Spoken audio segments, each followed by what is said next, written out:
बांकी ब्लॉक कलापथर धलापथर उच्च विद्यालय खेल पड़िया तृतीय वार्षिक आंचलिक रज महोत्सव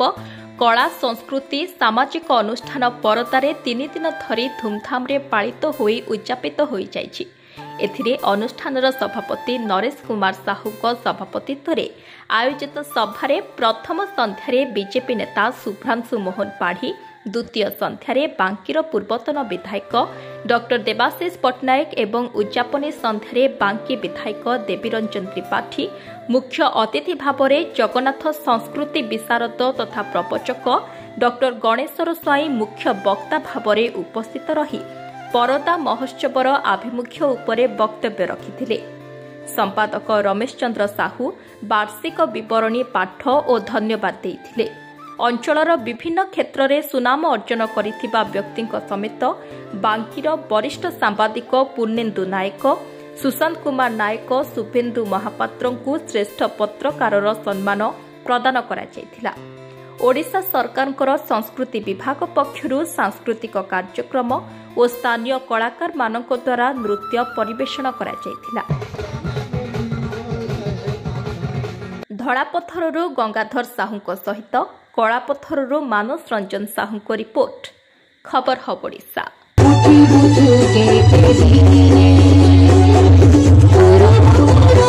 कुमार साहू आंचलिक रज महोत्सव सभापति। आज जो कार्यक्रम होउछि कार्यक्रम समय कौन कहबे?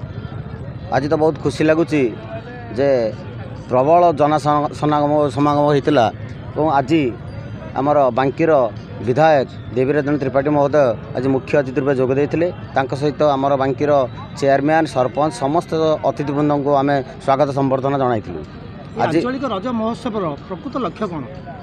प्रकृत लक्ष्य कह गले आम पाखापाखि जमी बांकी महोत्सव पाखापाखि कौन गोटे महोत्सव होना एड बड़ पड़िया आमर जो खाली जाऊँगी तेणु आमर जो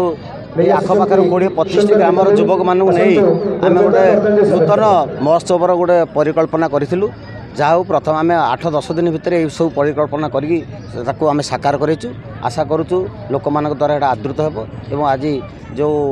महोदय आसते से आमर बांकीर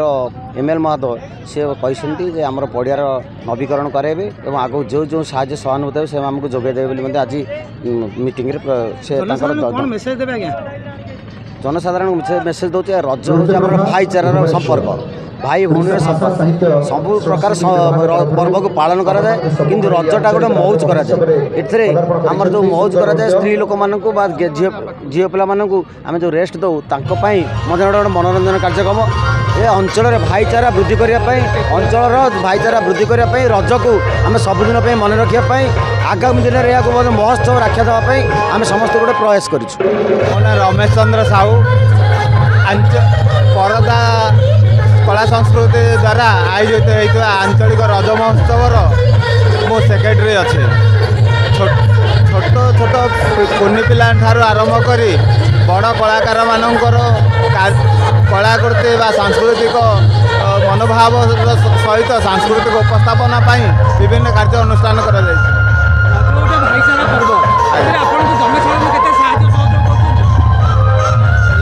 भाईचारा पर्व जनसाधारण बहुत सहयोग अच्छी किए आर्थिक साहाय्य करुच्ची तो किए मानसिक साहाय्य कर विभिन्न सपोर्ट कर समस्त आग्रह अच्छी ये जो अनुष्ठान होती अल्प 8 दिन भितर आयोजन हो बहुत उन्नत मानर हो समस्त गोटे खुशी अच्छी समस्ते भी चाहते ये अनुष्ठान सहित जड़ित होगी आम गोटे गोटे मेम्बर हबू आमर किसी आवश्यक ये अनुष्ठान प्रति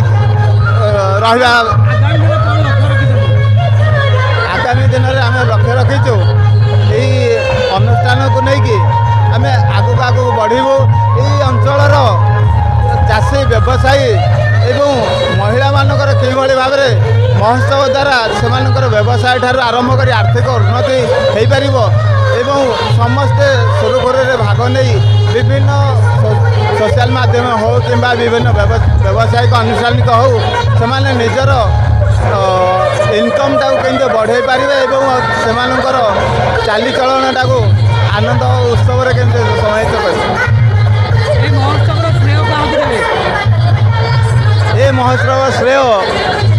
समस्त पब्लिक को दिज्व क्या अनुष्ठानटी प्राय बांकी बोलगड़ बेगुनिया भावपुर पर खोर्धा नयागढ़ एवं कटक जिलार बहु ग्रामवासी को लेकिन अनुष्ठान तैयारी समस्त बहुत आनंद सहित माने उत्साह भी रही सहयोग रही।